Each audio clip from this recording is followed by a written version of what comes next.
Every year, over 40,000 people die in car crashes in the United States. And more than 90% of those deaths come down to human error, distraction, fatigue, bad judgment. But what if our cars could see danger before we could? What if they could talk to each other, coordinate every move, and react in a split second? I'm Joshua, and today we're talking about why autonomous cars aren't just coming, they're the inevitable future. The groundwork is being laid, the technology is advancing faster than ever before, and the benefits reach way beyond just cool tech. Let's dive in. We like to talk about self-driving cars as if there's some sci-fi idea. But the truth is, the foundation for this future is being built all around us. For example, in Robot Ethics 2.0, Ayers talks about how the U.S. government is already taking steps to regulate and prepare for autonomous vehicles, not as a theory, but as an expected reality. Infrastructure, laws, safety standards, these are pieces being put into place right now, not someday. And then there's Vision Zero. This initiative started in Sweden back in the 90s with one simple but bold claim. All automotive deaths are preventable.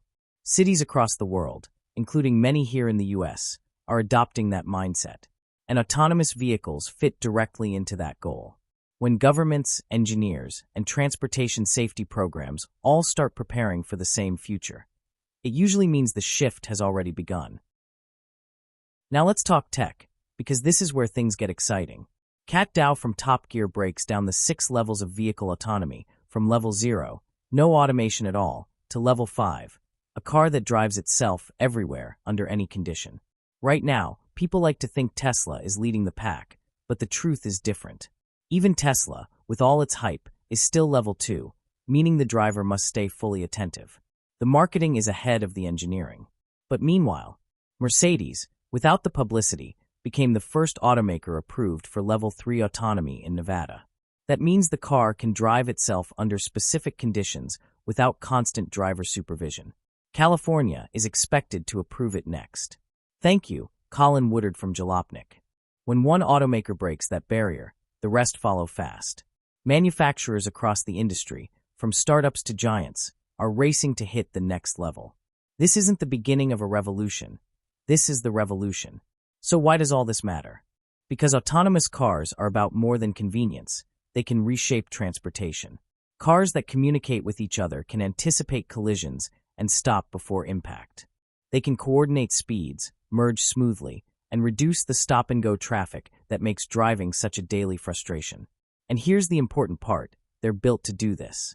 As Marian Gaycianu explains in Self-Driving Vehicles and Enabling Technologies, modern autonomous vehicles combine sensors, cameras, and vehicle-to-vehicle communication so they can share information in real time. That means if one car detects ice on the road or sudden braking ahead, every nearby autonomous car can know about it immediately, long before a human driver would ever see it. They never get tired. They never text while driving. They never drive drunk. That alone means lives saved, thousands of them. And the benefits go beyond safety. Imagine traffic that feels more like a steady flow than a parking lot. Imagine cutting commute times, reducing emissions, and opening mobility for people who can't drive, the elderly, the disabled, the visually impaired.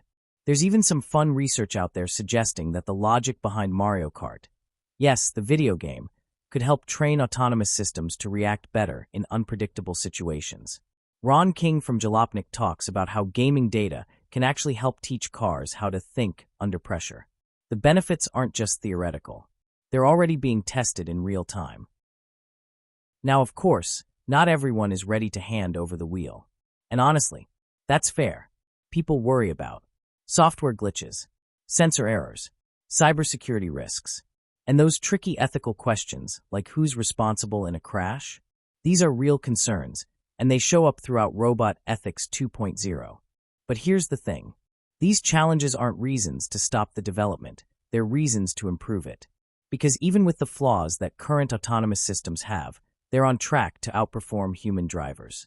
And the bar they have to clear is shockingly low considering how often people make deadly mistakes behind the wheel. Every software update, every safety regulation, every round of testing brings us closer to cars that don't just drive us, they protect us. Autonomous cars aren't about losing control. They're about gaining safety, gaining time, and gaining trust in a system designed to reduce the dangers we've accepted without question for decades. The groundwork is being laid.